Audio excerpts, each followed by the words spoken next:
This is IGN. Like Harley Quinn, the Joker sequel is a little too obsessed with, well, the Joker. This is your IGN review of Joker Folie Deux by Siddhant Adlakha. Joker Folie Deux charges out of the gate with a novel approach to DC's most famous villain, but it soon settles into rote rhythms. Though advertised as a dreamy jukebox musical, the sequel to 2019's Joker is actually more of a courtroom drama, and not a very interesting one at that. The film works best when pushing towards new ways of seeing its central character, often through the eyes of a wonderfully realized Harley Quinn, played by Lady Gaga. But it too often insists on returning to familiar territory and, on occasion, familiar footage, instead of blazing a new path. Arkham Asylum is now home to Joker, or Arthur Fleck, whose daily routine involves being awoken by gruff prison guards who demand jokes from him while he empties his latrine. It seems like Arthur no longer speaks very much. He certainly no longer smiles, and director Todd Phillips, with the help of cinematographer Lawrence Sher, captures this mechanical mourning process in long, unbroken takes that draw the viewer into Joker's grimy world. As he awaits trial, his lawyer, Marianne Stewart, portrayed by Catherine Keener, insists he pleads insanity and figures that the best defense is to treat Joker and Arthur as distinct personalities living in the same body. Arthur, like most people around him, knows this is more of a legal strategy than anything resembling the truth, but the question of how his adopted persona changes him constantly looms. On one hand, separating Joker's actions from Arthur's and framing them as a trauma response might get him an easier hearing. On the other hand, when he draws the gaze of fellow patient and avowed admirer Harleen Lee Quinzel, it seems like Joker is who he wants and needs to be. Since the two meet during musical therapy, real and imagined songs are scattered throughout Folie Doux's runtime.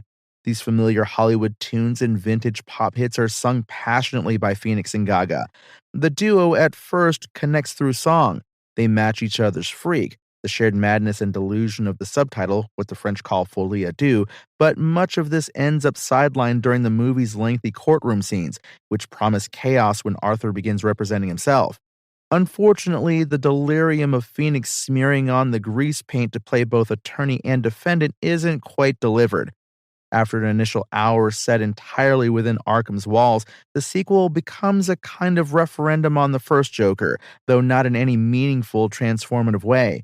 Rather, it's merely an extension of the first film's plot in the most plodding and literal fashion. For a film that's almost entirely liberated from its comic book source material, Joker Folie Deux is oddly constrained by its own predecessor. Returning characters show up to narrate events we've already seen, as Stewart asks leading questions about Joker feeling like a distinct entity from Arthur. On the flip side, the prosecutor is a smarmy Harvey Dent, played by Harry Lottie, who's a treat to watch at all times, though his line of argument sheds little light on Arthur's actions or state of mind. Perhaps the standout of this extended segment is Gary, played by Lee Gill, Arthur's clown colleague from the first movie, whose dwarfism comes ever so close to being the subject of Arthur's comedic riffing when he takes the stand. If the sequel comes close to articulating an actual point about Joker, that is to say, the persona and identity, it's that the coping mechanism that shields Arthur from the world's cruelty makes him cruel in turn. However, like many potent ideas upon which Folie Deux touches, it's soon discarded. Similarly, Arthur's upbringing and abusive mother, detailed in Joker, are rehashed ad nauseum, while the topic of Arthur's future with Lee, which could potentially involve a family, is quickly abandoned before it can offer any kind of thematic reflection. This is the sequel's default MO, making it a frustrating experience beyond its initial Arkham-focused hour. At first, it creates a more careful and methodical aesthetic than Joker. Each scene is carefully composed. Each push-in has clear emotional intent, but as it progresses, it does little with its camera worth commenting upon. A few dreamlike flourishes do appear, though mostly to quote the familiar visuals of other musicals, like Jacques Demy's French New Wave landmark The Umbrellas of Cherbourg, and Francis Ford Coppola's sincere, expressionistic One from the Heart. Apart from these stray references, Phillips's expressionism is limited to making each environment and lighting source resemble, in some way, a harsh spotlight on a stage, silhouetting Joker and Lee until they become defined by their shape, their iconography. It's a great idea in theory, and taps into the performance aspect associated with the Joker character, but it rarely evolves, visually or conceptually. It's just one of several things that ends up keeping the character in stasis, to the point that a vital emotional turn in the second half, which defines the movie's trajectory, comes entirely out of left field. It's one movie, and then suddenly it's another. That said, Phoenix clearly knows this character inside out by now. His posture is even more disconcerting this time. The actor is still shockingly gaunt, but the way he carries himself speaks to a body that has endured a life of abuse. Something as simple as uneven shoulders can go a long way. When Arthur decides to embrace the Joker part of himself, this posture changes, almost fixing itself, as Phoenix sprawls out across the screen, luxuriantly, comfortably, and confidently, usually with a cigarette in hand. However, he never loses Arthur's inherent goofiness, even when putting on this front. As the Joker slips between forms of presentation, his accent slips as well, going from British to American Southern and back, as if he can't quite figure out who or what he wants to be. But if Joker Folie has a not-so-secret weapon, it's Lady Gaga's rendition of Harley Quinn, whose fascination with Arthur is the film's very foundation. It's a shame the movie never quite allows its musical elements to bloom.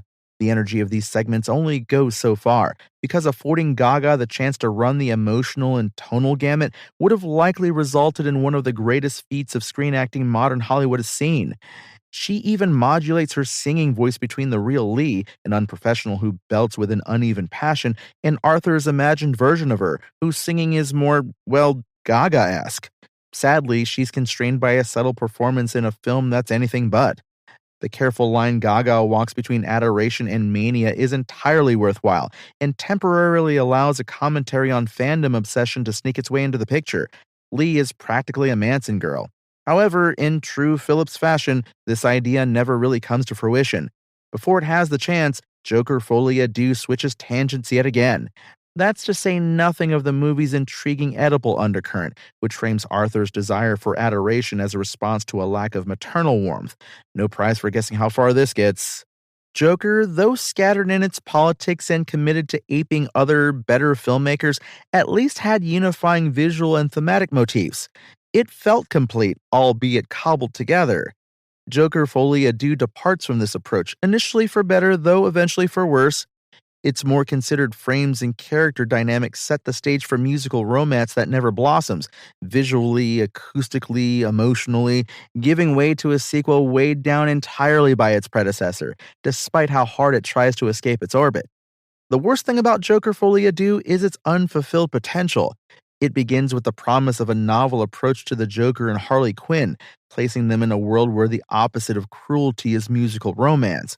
Unfortunately, the DC sequel gets bogged down by a lengthy courtroom saga, which not only keeps the dazzling Lady Gaga away from the spotlight, but centers the movie entirely around its own predecessor, without doing or saying anything new.